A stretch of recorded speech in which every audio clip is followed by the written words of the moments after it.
y la bomba vaya hacia arriba, entonces hacia, digamos, el tanque de salida. Entonces,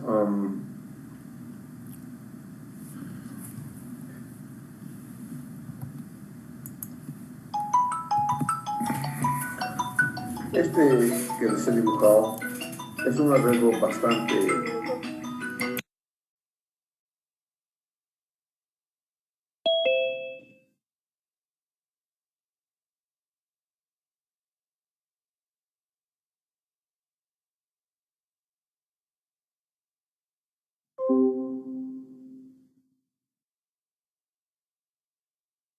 Inge, no se escucha.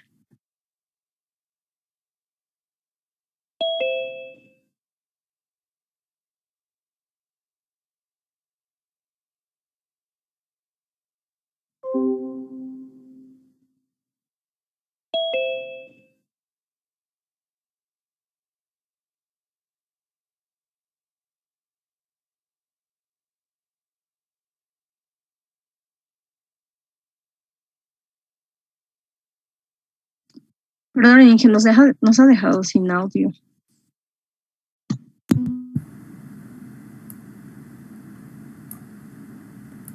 Ahora sí. Sí, diga. ¿Está bueno? Diga. Sí, genial. Okay. Este es un arreglo de bomba que es muy conveniente. El tanque de agua está por encima del eje de la bomba centrífuga. Esto quiere decir que la bomba, el impelente siempre, han visto que hay una diferencia entre los álabes, la voluta y la carcasa. Son tres cosas importantes que deben tomar en cuenta cuando estamos haciendo trabajo de diseño de una bomba. Si tenemos el nivel del agua por encima del eje de la tubería, todo es solamente impulsión. Entonces, este es un muy buen esquema donde solamente tendríamos entonces impulsión. Nada más. Y tenemos lo que se llama la succión negativa.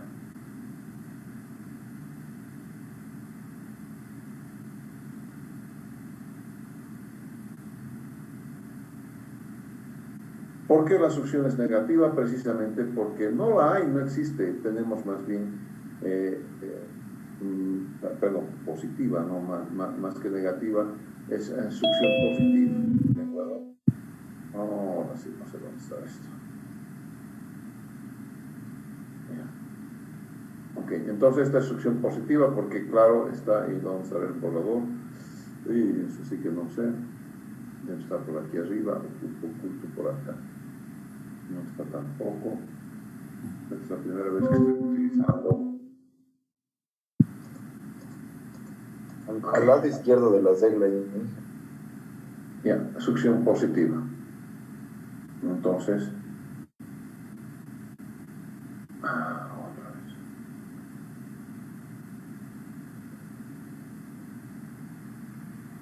¿No es cierto? Porque no existe succión en realidad. ¿No es cierto? Lo que está pasando es que el nivel del agua está por encima del eje. ¿No es cierto? Existen otras circunstancias bajo las cuales tenemos otro tipo de succión, ¿no es cierto? Entonces sería, qué sé yo, otro tipo de arreglo donde vamos a ver que la succión es de otro tipo, entonces es succión negativa, ¿no es cierto? Veamos.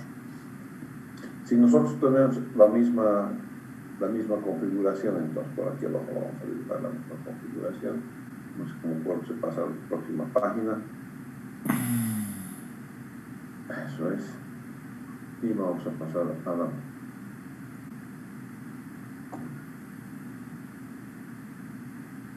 Tengo todo un bollo. Ok, después yo voy a ver cómo es que luego aquí está la regla, ¿no es cierto? Ok, y quiero obviamente ver si podemos tener una nueva página. Page down, vamos a ver. Page down.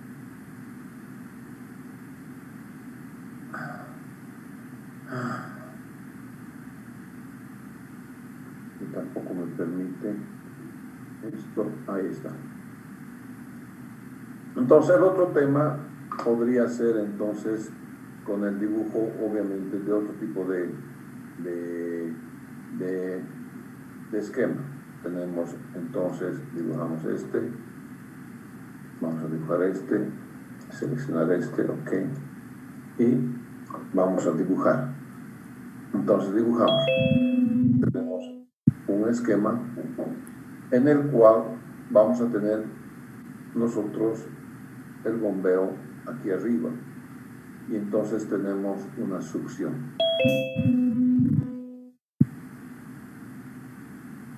Vamos a tener entonces succión.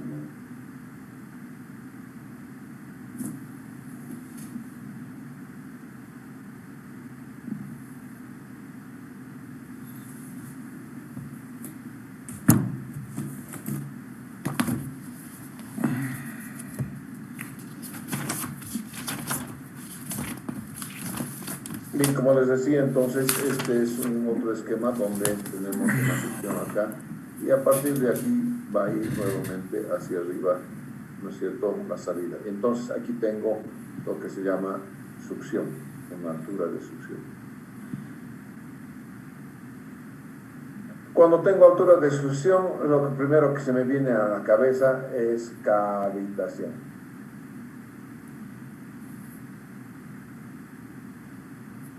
Entonces tengo que poder evitar la cavitación. ¿Y qué es la cavitación? Como han visto en la película, es que la presión alcanza la presión de vapor y entonces hace como si el agua estuviera hirviendo. Y lo que pasa es que el agua en el cuerpo del volumen de agua tiene un cierto volumen de aire, 3% por volumen. Cuando aumentas la velocidad al entrar en el impelente, entonces lo que pasa es de que algunas burbujas de aire se van a salir del cuerpo de agua. Obviamente eso es bien peligroso. Y cuando vuelve a ensancharse el canal, estas burbujas de agua que se han desprendido del cuerpo de agua intentan volver, digamos, a ser disueltas en el agua. Para hacer eso, causan una pequeña explosión. Ahora, nuestro es una sola burbujita, son miles de burbujas, ¿no es cierto? Y esas explosiones van a dañar entonces la carcasa y los ábalos. Si la cavitación es muy grande, estamos hablando de horas, no estamos hablando de días, estamos hablando de horas de que va a producirse el fenómeno. Entonces, aquí tenemos una altura de explosión y luego tenemos una altura que llamamos de impulsión. Las dos alturas, entonces, tanto la altura de succión como la altura de impulsión, hacen lo que conocemos con el nombre de altura geométrica. Entonces, la de succión más la altura de impulsión. Entonces, tengo la altura geométrica y ahí no he puesto nada. Cuando tenga la bomba le va a poner una piezométrica así, ¿no es cierto? Entonces le va a meter una potencia aquí, de tal manera que el agua pueda entrar al tanque superior. Pero va a tener que entrar al tanque superior, dos cosas tiene que tomar en cuenta. Tiene que tomar en cuenta las pérdidas locales y por fricción, pérdidas totales, y va a tener que tomar en cuenta velocidad al cuadrado sobre 2n, además, esta parte es velocidad al cuadrado sobre 2n. Y h total va a ser igual a las pérdidas por fricción más las pérdidas locales. Y aquí sí voy a tener que encontrar cuáles son las pérdidas locales. Y las pérdidas locales tienen que ver con varias cosas. Entonces,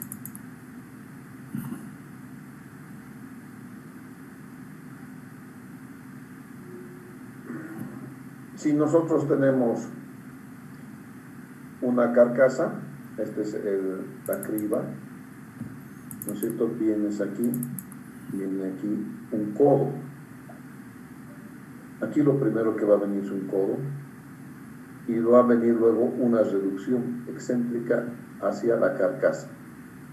Entonces esta sería la carcasa de la bomba y tenemos entonces un codo y aquí vamos a tener una reducción excéntrica. La reducción excéntrica es así. ¿Por qué es la reducción excéntrica de ese tipo? Porque no quiere formar burbujas de aire.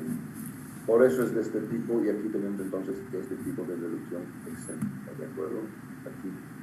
Entonces una reducción excéntrica. Reducción. Y aquí obviamente va a ir, dependiendo de cómo va, ¿no es cierto? Va a ir hasta arriba. Perdón, hasta arriba y viene así, esto también viene así y hay una salida. Entonces aquí va a haber codo, ¿no es cierto? Y aquí, ¿qué es lo que va a haber? Aquí va a haber una válvula check y va a haber una válvula de aislamiento aquí. Entonces, esta es una check y esta es una válvula con puerta. Normalmente la válvula con puerta va a estar abierta y obviamente aquí voy a tener una junta que me permita, una junta de desmontaje, que me permita entonces desmontar la bomba también, ¿no es cierto? Entonces vamos a tener varias cosas como pérdidas de carga. Tenemos, la junta normalmente no la calculamos, pero casi todas las pérdidas locales tienen que ver con un coeficiente K que multiplica B cuadrado sobre 2. ¿No es cierto? A pesar de que nosotros tenemos estas valvulitas como altura o como longitud equivalente, nosotros ya tenemos esas cosas como si fuera longitud equivalente. Y así hemos ido trabajando, ¿no es cierto? Con el llenado de las planillas hemos visto con longitud equivalente. Entonces, para longitud equivalente tenemos un codo aquí, tenemos un codo aquí, tenemos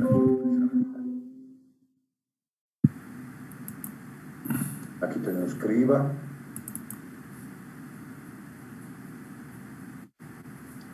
¿No es cierto? Criba, codo, reducción, tenemos una cheque, una válvula con puerta, tenemos dos codos y tenemos la salida. Entonces, todas estas cosas son las referidas a esta bomba, a este grupo motor bomba. De acuerdo a esta bomba, entonces está configurada, esta configuración la tenemos así. Entonces, de acuerdo a ello, vamos a tener nosotros que conservar entonces cómo vamos a ver nosotros las diferentes pérdidas de carga. ¿No es cierto? Cuando tengamos la succión positiva, así, aquí arriba, solamente vamos a calcular entonces lo que es la impulsión. Es muy conveniente calcular lo que es la impulsión nada más. Bien, cuando estamos hablando entonces de tanques, el tanque, como va a venir del tanque a tanque, aquí viene de un tanque, ¿no es cierto? Y va a ir a otro tanque. La norma dice que esto debe ser 60% y esto debe ser 40%. Antes esto era 2/3, 1/3. Esto era así, 2/3, 1/3 y nada más, ¿no es cierto? Ahora la bomba hace que este sea 0,60, o sea, 60%, y este sea el 40% del volumen diario. Este tanque de la cometida va a poder ser llenado hasta en 6 horas. Y este tanque que está aquí, el tanque elevado, se va a llenar hasta en 2 horas. Cuando nosotros calculamos nosotros una demanda, vamos a calcular un volumen diario. ¿No ¿no es cierto? Y ese volumen diario es el volumen cisterna. Si estamos teniendo solamente un volumen cisterna, y aquí vamos a tener un equipo hidroneumático, o también tienes una cosa así, ¿no? Tienes un honguito.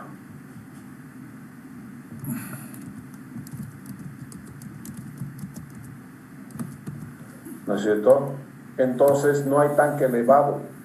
Entonces en estas dos ocasiones el volumen diario es total. El volumen del cisterna igual al volumen del tanque cisterna. Y esto ya lo hemos visto nosotros en nuestro cálculo, ¿no es cierto? En nuestro cálculo original inicial. El volumen diario va a ser igual al volumen del tanque cisterna. Y a partir de ello vamos entonces a calcular nosotros el diferente dimensionamiento para las bombas. Una cosa más. Estas bombas tienen su entrega con un tablerito eléctrico. Y el tablerito eléctrico, ¿no es cierto? Esta es electricidad. Tiene que entregar electricidad a la bomba. Y aquí también hay una eficiencia. Para estas bombas pequeñitas, vamos a calcular el 50%. O sea, que si tu bomba te sale 0.25, le vas a aumentar 50%, lo vas a multiplicar entonces por 1.5 por la eficiencia eléctrica. ¿De acuerdo? Entonces tu bomba va a ser de este tamaño. ¿Cómo calculamos la bomba? Para estas bombas así pequeñitas, no nos hacemos demasiado lío, señores. La potencia en HP va a ser igual a Q por H sobre 50, siendo Q en litros por segundo, H en metros, que es la altura manométrica. ¿Y qué es la altura manométrica? La altura manométrica es la altura geométrica más la altura por pérdida de carga por fricción, más la altura de pérdida de carga locales, más altura remanente. Esta altura remanente, la norma dice que al menos es 2 metros de columna de agua. En cualquier lado de cualquier red en Bolivia, no puedes tener menos de 2 metros de columna de agua en ningún punto. Y a veces vamos a tener, en algunas ocasiones, vamos a tener aquí más la altura de presión cuando estemos hablando de tanques hidroneumáticos.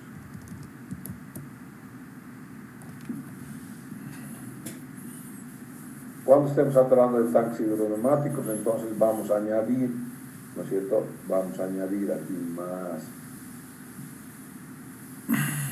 la altura de presión. No siempre. Esto sí hay siempre. Tenemos la altura geométrica, la altura de fricción, la altura por pérdidas locales y la altura por remanente. Una cosa más adicional, ¿no es cierto? Si ustedes tienen su tanque, jamás coloquen su bomba muy lejos del tanque.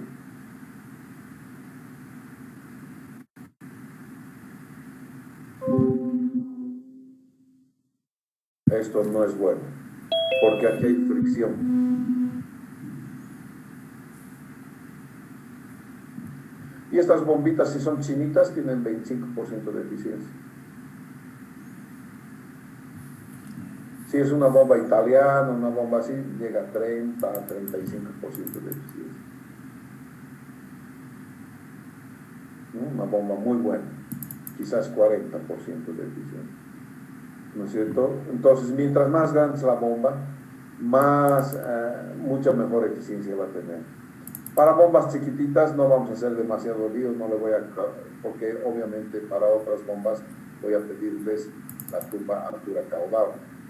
Pero en este caso son tan chiquititas que no vale la pena. Vos vas a las agencias generales y te compras una buena bomba. Yo tengo, por ejemplo, una bomba cuya marca es Petróleo. Muy buena. Brasileña, la marca es Petróleo, es muy buena. Hay unas bombas italianas también, ¿no es cierto?, que son muy buenas. Hay las bombas Jacuzzi, Hay otras marcas también, ¿no es cierto? Aparte de las chinas, ¿no es cierto? Pero cuando vayan a comprar una bomba, no se olviden que la eficiencia, a ver,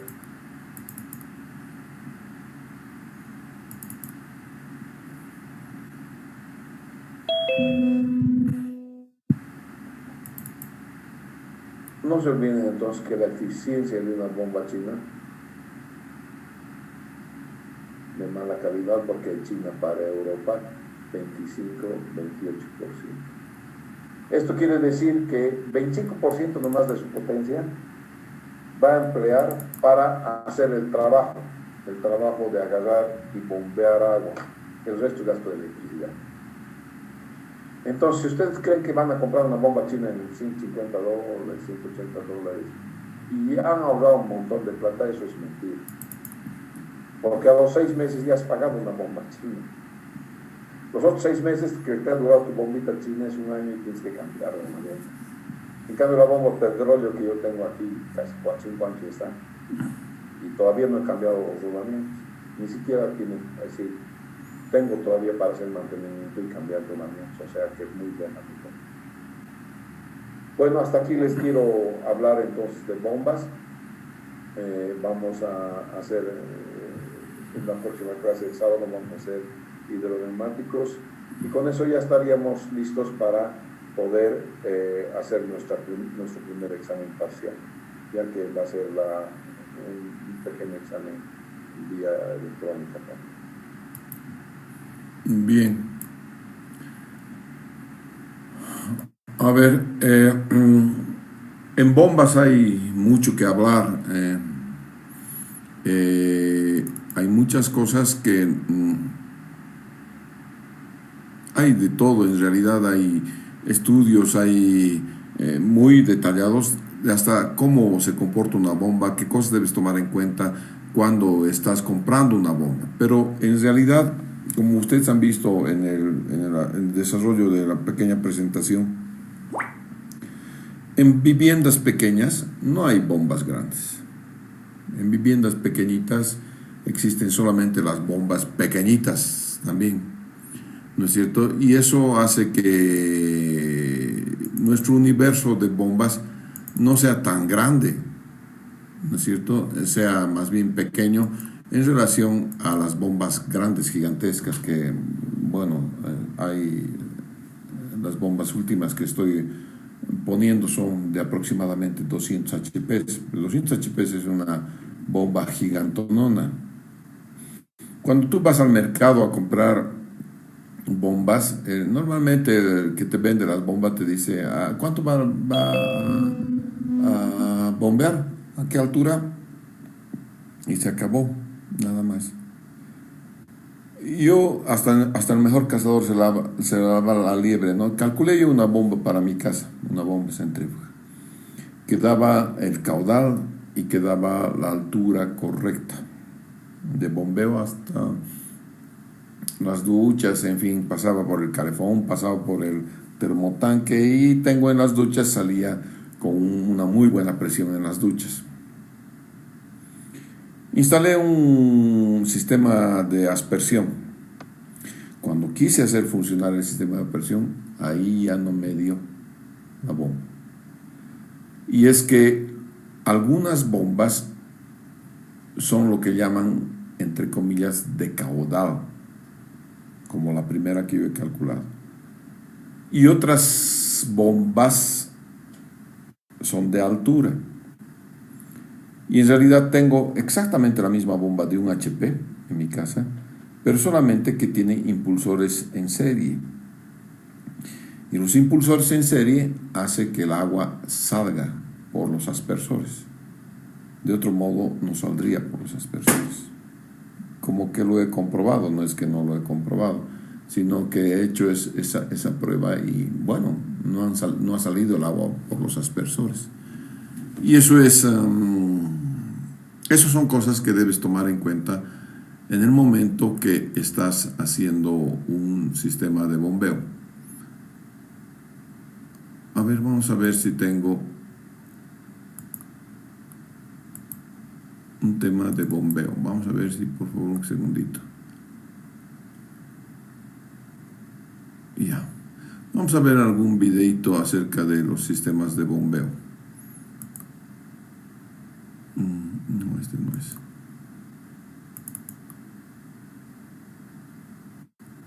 No, este tampoco es.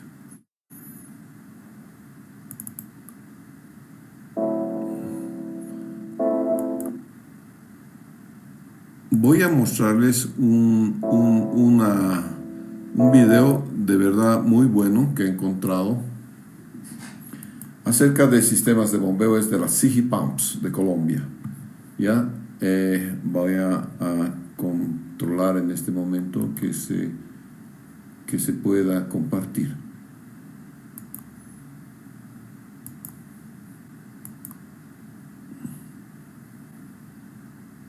Bien, aquí vamos. Me dicen por favor si no tienen audio.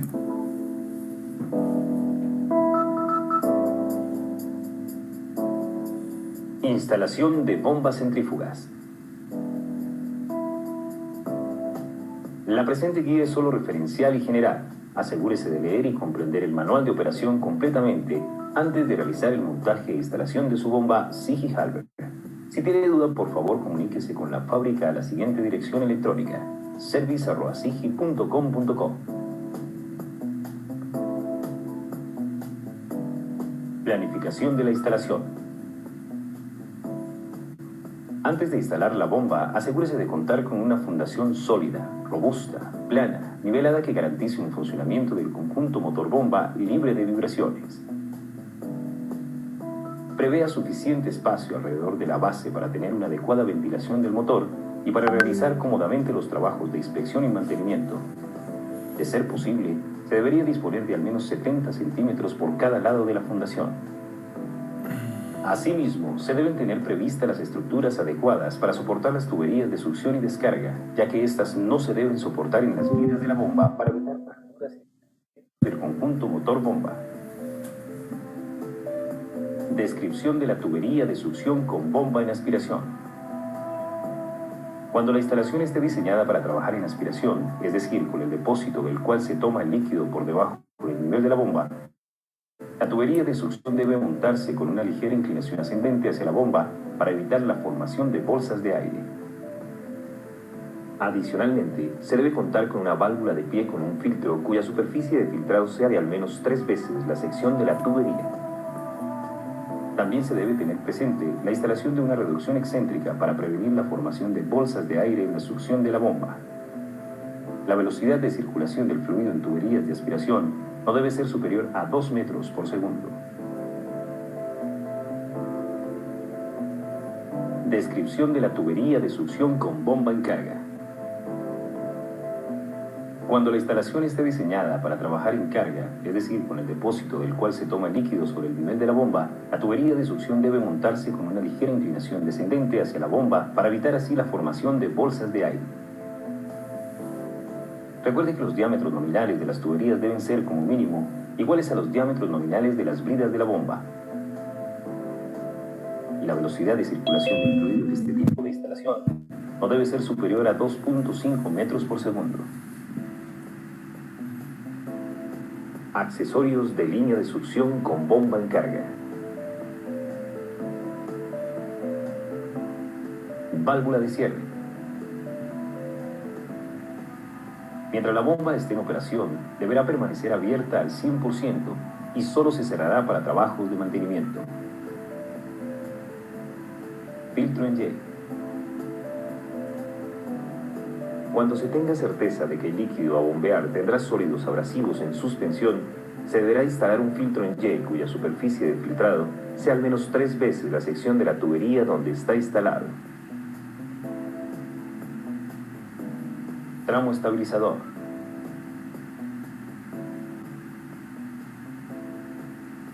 Esta tubería deberá tener una longitud de mínimo 10 veces el diámetro de la brida de succión de la bomba y se usa para mantener el flujo laminar.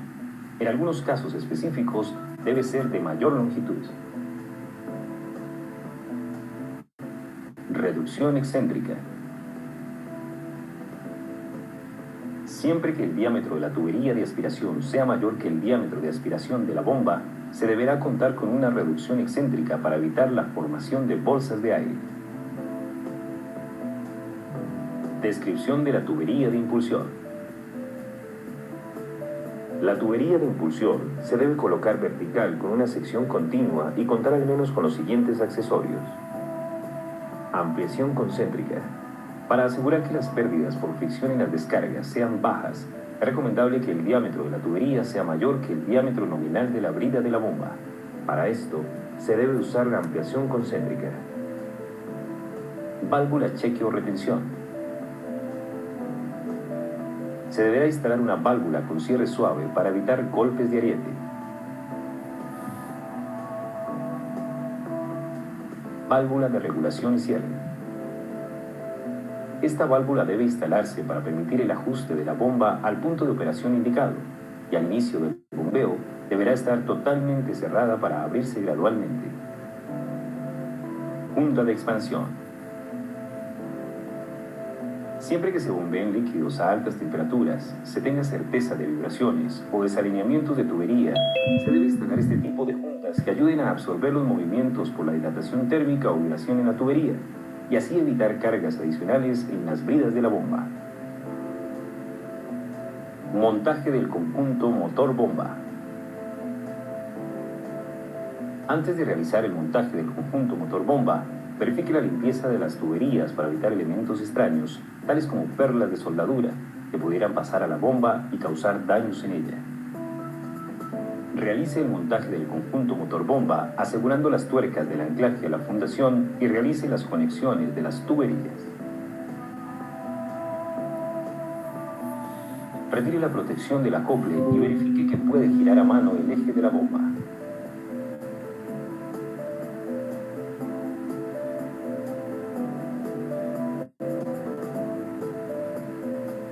Las tapas de protección y las bocas de succión y descarga deben ser removidas solamente cuando la bomba esté lista para ser conectada a las tuberías para evitar que entren cuerpos extraños.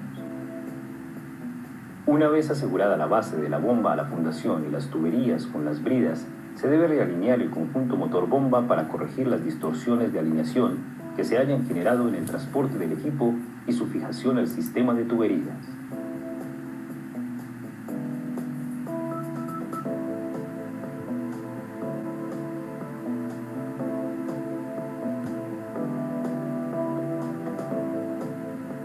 Compruebe el sentido de giro del motor según el sentido del giro de la bomba solamente con la bomba llena de líquido o desacoplado de esta.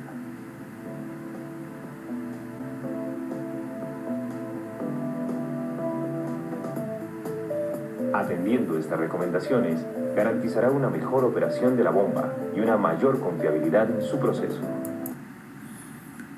Las recomendaciones que ustedes han podido ver de las bombas se aplican a cualquier tipo de bomba. Yo tengo en mi casa una bomba, sí, le he hecho su fundacioncita, todo, ¿de acuerdo? Claro, no tienen tanta vibración y es por eso que la junta elástica quizás no la utilicen, ¿no es cierto? Pero si quieren un funcionamiento que sea muy bueno a lo largo del tiempo, deben atender esas recomendaciones que se han dado. Eso en bombas muy pequeñas. A ver, una bomba china se te arruina, nadie te la repara. Simplemente hay que ir y comprarse otra. ¿No es cierto? Entonces, tienen que tomar en cuenta este tipo de recomendaciones cuando están calculando las bombas. Después vamos a ver el cálculo de bombas e hidroneumáticos.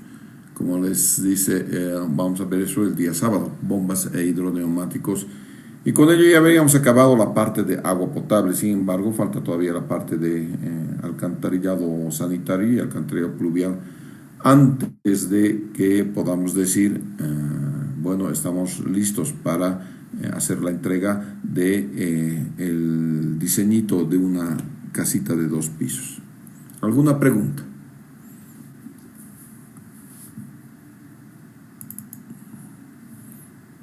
Ingeniero, buenas noches, una consulta. ¿Alguna pregunta, por favor?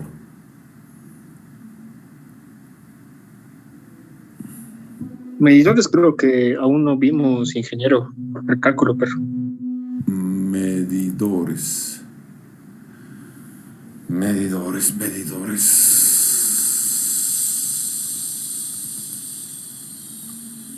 Voy a ver. Tengo algo en medidores.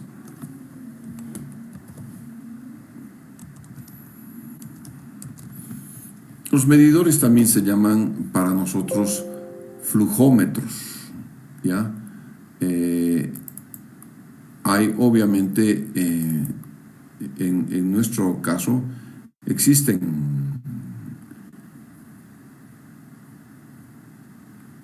normativa nacional respecto a las características que deben tener los medidores. Veamos un poquito de esa normativa nacional, ¿de acuerdo? Que no está precisamente en la RENISDA, eso es lo malo. Pero vamos a ver un poquito de eso. Después un cachito, por favor.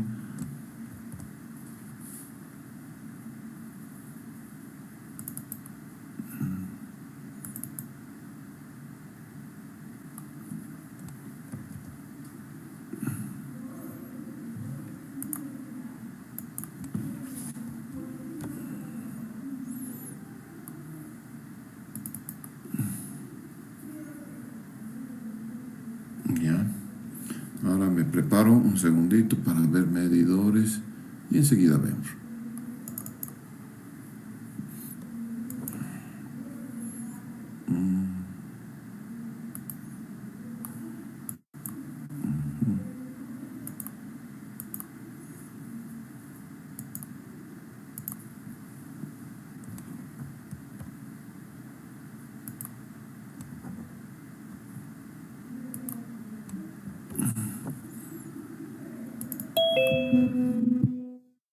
Ya. En Cochabamba, vamos a ver, básicamente tenemos, Inge, perdón, ¿está compartiendo algo? no, aún no, en Ah, Cochabamba ya. tenemos un cuasi monopolio de los medidores LAO. Estos son los medidores LAO, son medidores brasileños los LAO. ¿De acuerdo? Hemos ido colocando varios medidores con varios tipos y tienen sus características técnicas, obviamente, en los manuales de LAO. Vamos a ver un poquito de lo que son, no los medidores de LAO, sino más bien los sistemas, los micromedidores según la guía que tiene SENASBA. Vamos a ver, esta es la guía de SENASBA. ¿La pueden ver o no? A ver un cachito. Esta es la guía que tiene SENASBA, que antiguamente había SENASBA en realidad, y el ministerio sigue siendo el Ministerio del Medio Ambiente y Agua. Este es el Servicio Nacional de, ya no me acuerdo qué era SENASBA, para la sostenibilidad del saneamiento básico, y es del Estado Plurinacional de Bolivia. ¿Ya? Entonces, esta es una guía para el fortalecimiento institucional. No es muy antigua, es de julio del 2017 y se dio esta guía porque habían un montón de normativas o de cosas que podían tomar las empresas de agua y que básicamente algunas de ellas, como les digo, generan monopolios y no hay monopolios en Bolivia, entonces eso generaba corrupción. Ahora en Cochabamba tenemos más tipos de medidores, se aceptan medidores y lo único que hacemos es ver qué tipo de medidores vamos a licitar, nada más. Ya no nos interesa mucho la marca, sino que correspondan a algún tipo requerido ¿qué se llama? De medidores. Este es mi amigo Carlitos, uno de los mejores ministros que ha tenido la gestión anterior, un ministro técnico, de verdad muy buen ministro. Y la viceministra, ay, Dios santo, cada vez era un problema con la viceministra. Y este es el director general de SENASBA, ¿no? Entonces, vamos a ver.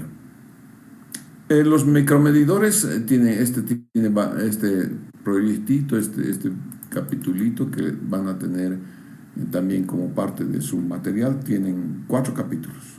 Micromedición en un sistema de agua potable, las características técnicas de los medidores, los procesos relacionados a la micromedición y el seguimiento y mantenimiento de los micromedidores. Ya, esto un poquito primero genera una visión general. EPSA es entidad prestadora de servicios de agua y alcantarillado. En La Paz es EPSAS, ¿no es cierto? Que es un acrónimo similar, pero que tiene otro significado. EPSA de primer nivel, de primera categoría, son en Bolivia EPSAS, valga la redundancia, CENMAPA y SAGUAPAC. Son las 3 EPSAS que son de primera categoría. Entonces, toda el agua captada, ¿no es cierto? Toda el agua captada se va a la red. En la red se producen varias cosas, ¿no es cierto? Debería toda el agua que yo he captado y la he tratado, si la dispongo en la red de agua potable, debería volverla a tener como factura, porque la factura que uno tiene y que uno está acostumbrado a recibir cada mes, le muestra a uno cuánta agua ha gastado y conforme a ello pagas tú la factura. Pero en líneas generales solamente el 60% del volumen producido vuelve como dinero, como entrada. El 40% es agua que no se contabiliza, que no vuelve como dinero a la empresa de agua. Y lo que pasa es que tienes un montón de cosas, un montón de acciones que puede haber en la propia red. Por ejemplo, hay 30% a 40% de fugas, y estas fugas pueden ser visibles o no visibles. Y estoy haciendo, como les había comentado, el cambio de la red de agua potable en el centro de la ciudad, y nos hemos encontrado con muchísimas fugas que no afloran a la superficie. Y lo que han hecho es generar más bien una especie de caverna y un río subterráneo, ¿no es cierto?, donde no se ve la fuga. ¿Ya? Esas son fugas no visibles. 30% corresponden a conexiones clandestinas, ¿no es cierto? Gente que no tiene medidor y que sin embargo tiene en el centro de la ciudad hasta edificios tienen sin medidor, ¿no es cierto? A eso les hemos caído como teja, ¿no es cierto? Porque hemos descubierto que no tienen medición de agua y les hemos cortado agua desde la conexión, no desde el medidor, desde la conexión misma les hemos cortado. Como teníamos zanja abierta, ahí ¡pum!, les hemos cortado. No saben, al día siguiente han ido pues a CEMAPA a pagar su multa, obviamente, ya que se les ponga un medidor como debe ser, ¿no es cierto? Entonces, y hay errores en la medición, muchos errores en la medición, 30-40% que son medidores viejos, no marcan, hay fraude en los medidores, no saben la ingenio que tenemos los ciudadanos para cometer fraude. Somos bien ingeniosos. Hay desde imanes, tachuelitas, cabitos, no sé, hay un montón de cosas que se inventan para poder hacer fraude, y entonces todas estas cosas corresponden al 40% que no vuelve en dinero del agua. Entonces, para ello hacemos un balance que es de la Inter-American Water Works Association, y esta es la forma que se hace el balance IWA. De hecho, a mí me ha tocado trabajar con IWA como 3 años, con el BID. Era funcionario del BID, del Banco Interamericano de Desarrollo, para desarrollar este tipo de mediciones, ¿no? Este tipo de medición se ha desarrollado aquí, no es holandés en su caracterización inicial, y es aplicado aquí en Bolivia, en Cochabamba, ¿ya? Y en CEMAPA. Y hemos desarrollado y hemos caracterizado las aguas de este tipo. Por eso hay consumo autorizado, consumo pérdida de cargas, consumo no autorizado, factura. Bueno, hay un montón de técnicas que uno debe utilizar para poder tener ese balance, ¿no es cierto? Entonces ahí tienes todas las características y los patrones de consumo como son, ¿no es cierto? El patrón de consumo provisional en algunas zonas periurbanas de Santa Cruz, ¿ves? Y entonces tienes toda esta introducción para saber cómo vamos a desembocar directamente en la micromedición. Las EPSAs, todas las EPSAs, tienen laboratorios de pruebas y calibración de micromedidores. De hecho, cuando tenemos que instalar como 1200 medidores, creo, una cosa así, y entonces lo que hacemos es, el propio DBC dice un tanto de esos al azar tienen que ir al banco de calibración de ese mapa, ¿no es cierto? Y demostrar que los medidores están calibrados previa a su colocación en los domicilios. Estos bancos de prueba están instalados en cada una de las EPSAs, ¿no es cierto? Y tenemos el personal muy calificado, ¿no es cierto? Tenemos especificaciones de acuerdo a la NB ISO 4064, ¿no es cierto?, donde están los requisitos de instalación y los métodos y equipos de prueba. Y entonces hay normativa para eso. Hay normativa también, ¿no es cierto?, que es la ISO 17025, que son los requisitos técnicos para los medidores, pero estos son para para las entidades encargadas de ello, ¿no es cierto? Cómo van a ser el personal, la instalación, todas estas cosas, informes, resultados. Todas esas cosas las tienen que saber no ustedes, los que son los usuarios, ni los que son los ingenieros de fuera de la EPSA, ¿no? Todo este tramo así ha seguido y sigue en la norma de calidad de la EPSA. La NB ISO 9000 tiene que ver con el medio ambiente, la ISO 9000. ISO 9000 es con el proceso, el tipo de proceso. Entonces, el proceso por el cual haces tú la calibración y pones un medidor al usuario, sigue la norma ISO 9000. Quiere decir que los procesos son siempre los mismos y están bajo la mirada estricta de alguien que mira que los procesos que ya están aprobados se sigan estrictamente. Entonces, este es un proceso de gestión de calidad, ¿no es cierto? Entonces, hay responsabilidades, hay gestión de recursos, hay realización de productos y hay medición y análisis y mejora. Vamos a ver las características que tiene un medidor. Las empresas dedicadas a la fabricación de medidores de agua fría de clase A y B, ¿no es cierto?, tenían antes este tipo, ¿no es cierto?, que son unos registradores de vuelta. Va contando y va variando esto. Entonces el lector, el que hace la lectura, viene y todas las veces te mira estos numeritos. Y los anota los numeritos y después te los reporta en tu factura. Hay medidores más modernos que ya transmiten datos a los elementos de medidores, ¿ya? Los medidores pueden ser de turbina, de hélice, de pistón o de disco. Nosotros creo que en Cochabamba tenemos estos dos, de turbina y hélice. Y estos son los analógicos. Todavía están en operación en Cochabamba. Tenemos muchos medidores analógicos y podemos verlos. Este es un resultado de la búsqueda. Podemos verlos a la salida de nuestra casa. Ya se bloqueó mi celular. Entonces, estamos intentando cambiar ahora a medidores que tengan transmisión de datos.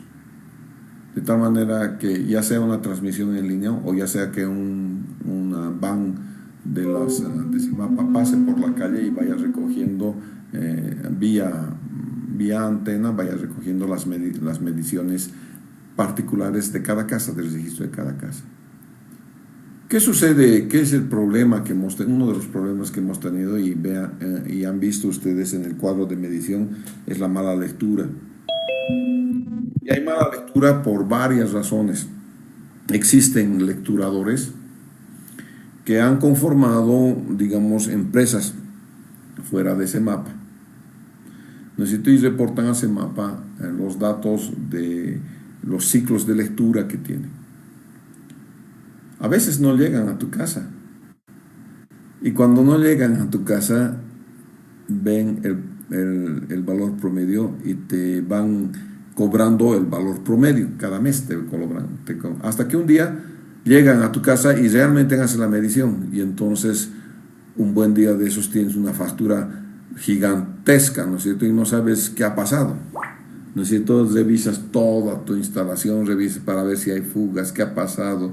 Ese mes has dejado la pila abierta. ¿Qué cosa que ha sucedido? Y la verdad es que algunas veces es que el lecturador no pasa por tu casa y entonces le achunta la mejor adivinanza de lo que puede ser una lectura media, casi una lectura histórica. Y ese error de medición se refleja obviamente en la facturación, ¿no es cierto? Y esos son errores de medición que tenemos.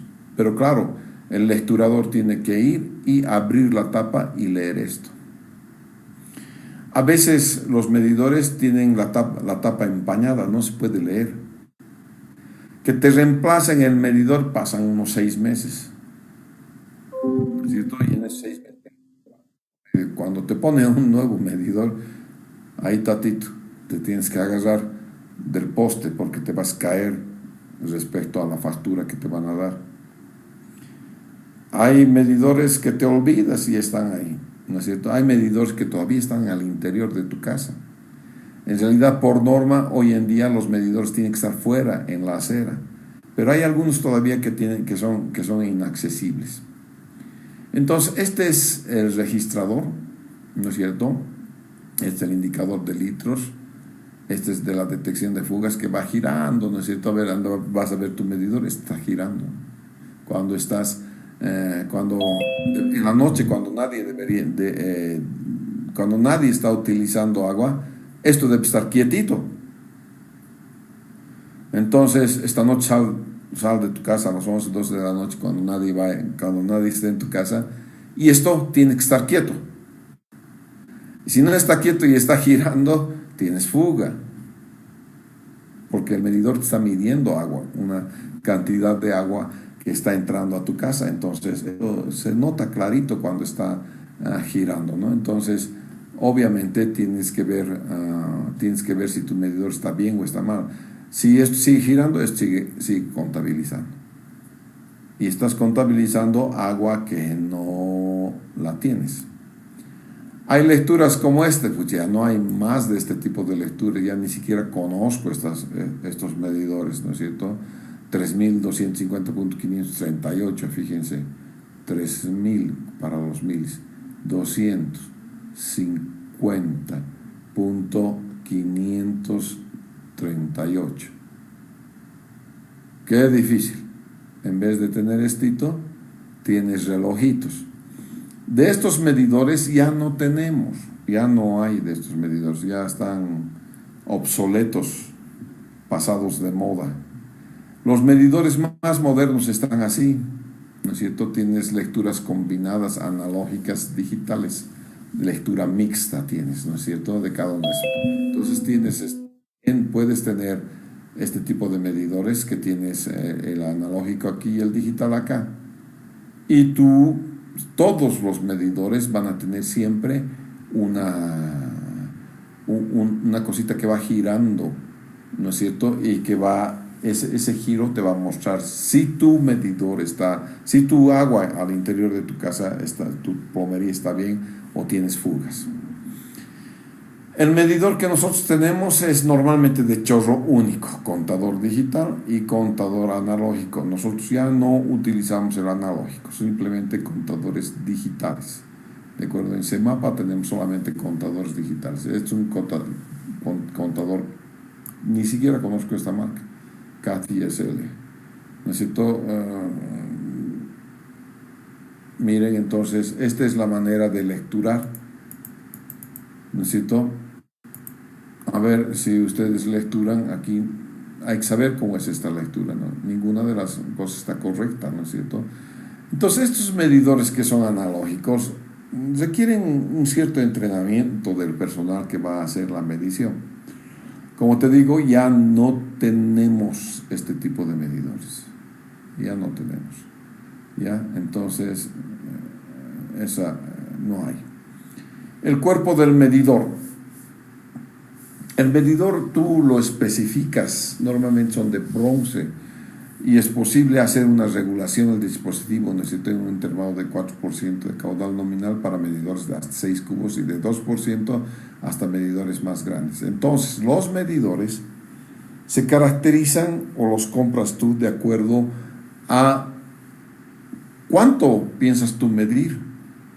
Hay medidores de 6 metros cúbicos por hora, ¿no es cierto? Hay medidores más pequeñitos, ¿no es cierto? En fin, hay todo tipo de medidores. En un medidor siempre vas a tener, en el cuerpo del medidor siempre vas a tener una rejillita para que te impide que este canastillo impide que las arenitas, cualquier en suspensión entre y dañe el mecanismo. Aquí tienes un mecanismo de regulación que es el que te permite calibrar el medidor. ¿De acuerdo? Entonces vamos a ver. Los medidores, tipos de medidores: pistón rotativo, disco oscilante, chorro único o chorro múltiple. Este es de chorro múltiple. Ya, el de chorro único, fíjense, entra el agua, golpea a esta especie de molinete y va girando, ¿no es cierto? Nosotros utilizamos chorro múltiple. Estos ya ni siquiera los conozco, son demasiado antiguos. Entonces, o dices de chorro único o dices de chorro múltiple, ¿no es cierto? Estamos entrando y tenemos nosotros de chorro múltiple, ¿no es cierto? Vamos a ver entonces,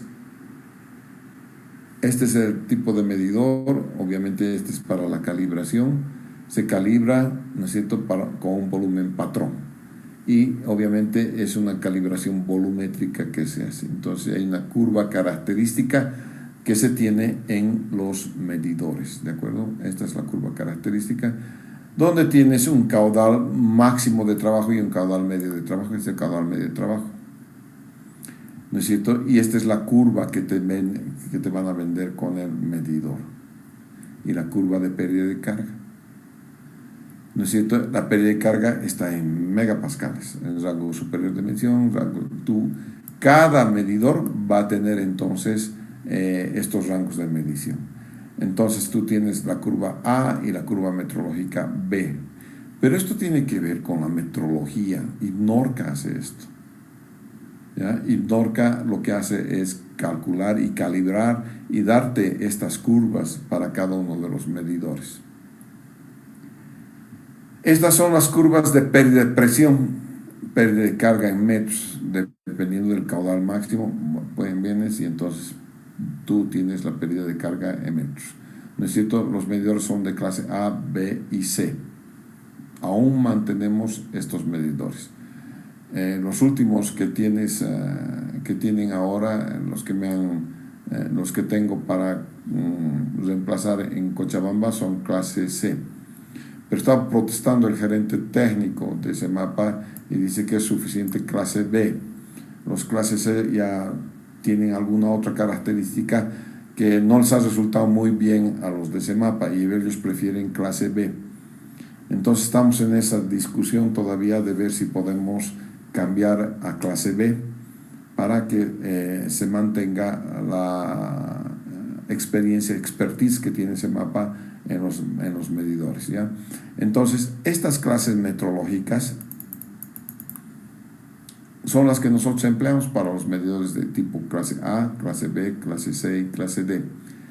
Entonces, las características son para caudales menores a 15 metros cúbicos por hora y para caudales mayores a 15 metros cúbicos por hora.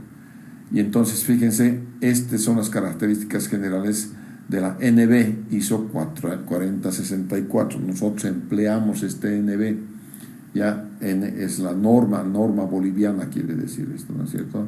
Entonces, clase A para los velocimétricos de chorro único, clase B de chorro múltiple, clase C y D para volumétricos de pistón rotativo o disco oscilante. Nosotros utilizamos siempre clase B. Tiene un caudal mínimo y está en rango de caudales, ¿no? Caudal mínimo y caudal máximo. ¿Ya? Entonces, ese es el medidor tipo clase B. De acuerdo a la clase, aquí tienes cuánto es el caudal mínimo, cuánto es el caudal máximo, el caudal de transición y el caudal nominal. ¿De acuerdo? Y en esto, estas son especificaciones que tú das para la compra de los medidores, nada más. ¿Qué procesos están relacionados con la micromedición? La administración de los medidores antiguos, los medidores nuevos. Una de las labores que tenía con el BID ha sido el cambio de 7.000 micromedidores en la ciudad de Cochabamba para reducir el agua no contabilizada. Entonces, hay una oficina en CEMAPA que solamente se encarga de medidores. Solamente se encarga de medidores. Felizmente son mis amigos. Entonces, cada vez que tengo algún problema con agua potable, recurro a ellos porque son ellos los individuos de campo, ¿no es cierto? Y tienen a su cargo no solamente el banco de pruebas, pero también van a los diferentes domicilios para reciben por día, reciben como 20 o 30, quizás más reclamos acerca de que el medidor no está midiendo correctamente, o que el medidor esté bañado, o que se ha roto el medidor. Entonces, hay muchos inspectores que salen, ¿no es cierto?, de estas oficinas a revisar qué tienen. Esto tiene que ver con la administración, simplemente es para la EFSA cómo te vas a organizar para tener un departamento de micromedición. Son de chorro único, transmisión magnética, ¿no es cierto? Tienes los medidores en clase único, transmisión magnética, ¿no es cierto? De la ISO NB, norma boliviana ISO 4064. Entonces, todos estos son simplemente características que debe tener este medidor de chorro único. Este es rango inferior de funcionamiento según su tipo, ¿no es cierto? Caudal del medidor volumétrico. Y los hidrómetros de chorro múltiple, ¿no es cierto? Tienes, como les digo, nosotros estamos utilizando, creo que son de chorro múltiple, no son de chorro único. Ahorita los vamos a ver, ¿ya? Y estas son las ventajas y desventajas. Según su registrador, es decir, lo que han visto los numeritos, ¿no es cierto? Tienen ventajas, desventajas, simplemente para saber cómo vas a comprar un medidor, y alguna información referencial de la pérdida de agua en el caudal de arranque. Eso es información demasiado técnica para nosotros, ¿ya? Toda esta es información técnica. Sin embargo, se las voy a pasar, ¿ya?, para que ustedes en algún momento puedan leer qué es. Veamos nosotros qué tenemos en Cochabamba. Ahorita vamos a ver en cuestión de medidores.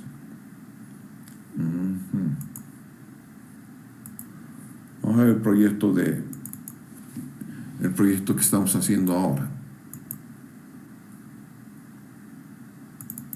Proyecto Casco Viejo.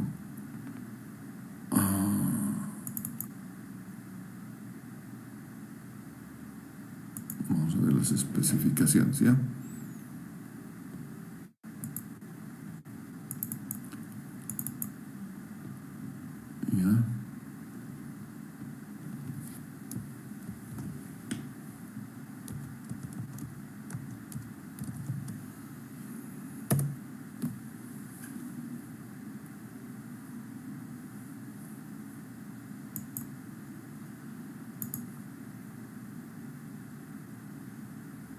Bien.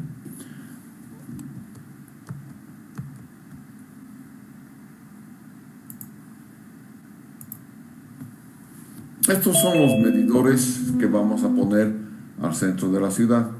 que es la provisión e instalación de medidores de media pulgada y los de 3/4 de pulgada. Como verán, no existe más que de media y 3/4 de pulgada.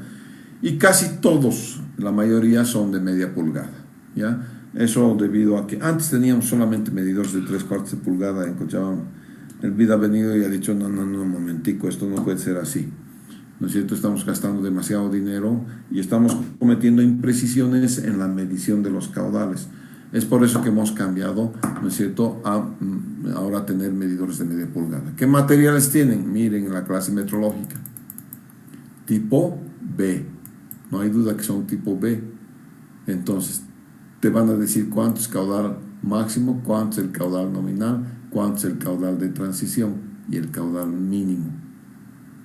Y aquí la pérdida de carga menor a un bar. Un bar es 10 metros de columna de agua.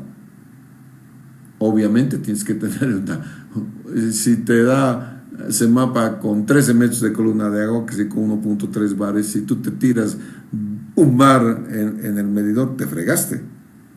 Te va a salir con simplemente con 3 metros de columna de agua va a salir, ¿no es cierto? Eso no puede ser. Entonces, aquí somos bastante selectivos, ¿ya?, en la pérdida de carga. El caudal de arranque típico es menor o igual a 7 litros por hora. Ahora tienes entonces los errores que te van dando la capacidad de lectura. Y la presión máxima de trabajo, que es mayor o igual a 10 bares, quiere decir 100 metros de columna de agua. ¿Ya? La longitud también es importante, porque ahí te permite entonces ver si puedes poner o no algún otro elemento, ya, en el medidor. Tienes los medidores de 3/4 también con lo mismo, ¿no es cierto?, las mismas especificaciones. Entonces vamos a ver qué dice en las especificaciones en realidad.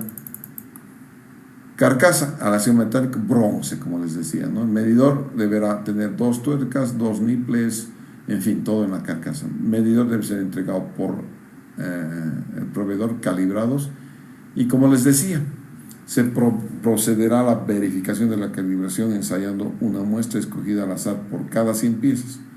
Entonces, por cada 100 piezas viene el supervisor, que soy yo, y te dice, a ver, ese medidor, ese otro medidor, ese otro medidor.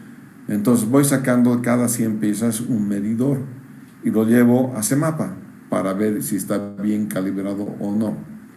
¿No es cierto? Entonces, obviamente, si los lotes son menos que 100 piezas, al menos debes tener una de las cosas, ¿no? Entonces tienes aquí la medición, ¿no es cierto?, medidas por pieza, y la forma de pago es por pieza también. Entonces no tenemos mucho más que decir, ¿de acuerdo? Entonces tenemos todo esto que tiene un respaldo técnico anterior. Ya, veamos que hemos tenido algo más que tengo que mostrarles. Ya hemos colocado algún otro tipo de medidores. En polígono B hemos colocado B-meters. Vamos a ver si tengo aquí.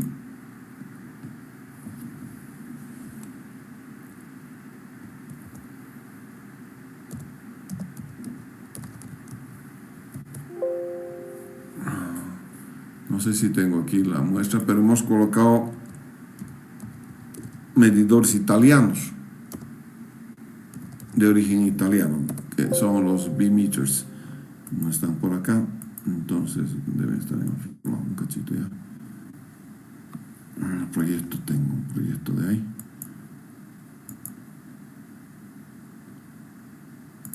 En polígono B he colocado eso.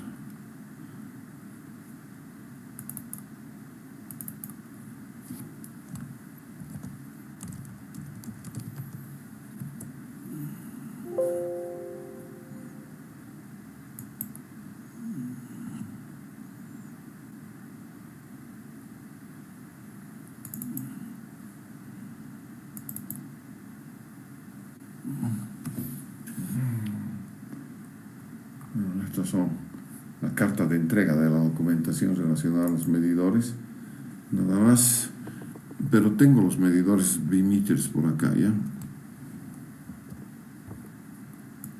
Tenía incluso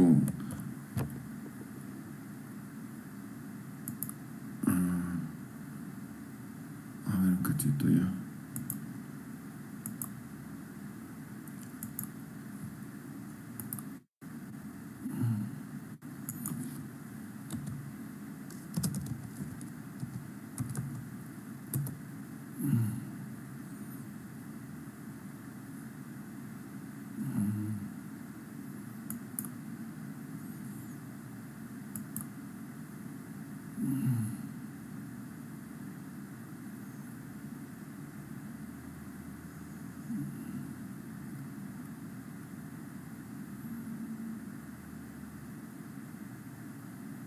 Sí, creo que son estos.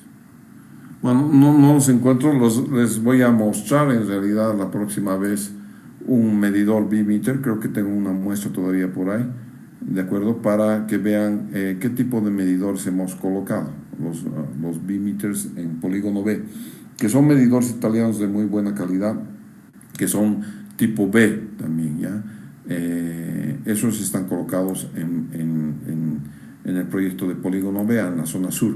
O sea, la zona sur tiene medidores que en el mercado puedes encontrar. Son medidores italianos, son de muy buena calidad. Vamos a echar para que nos pongan también medidores de excelente calidad. Bueno, es ya tiempo de que prepare mi otra clase, es 8:05.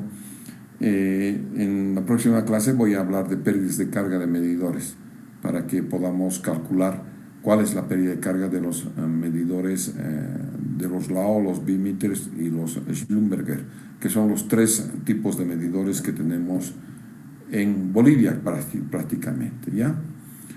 Muchas gracias, señores. Entonces nos vamos a ver el día sábado.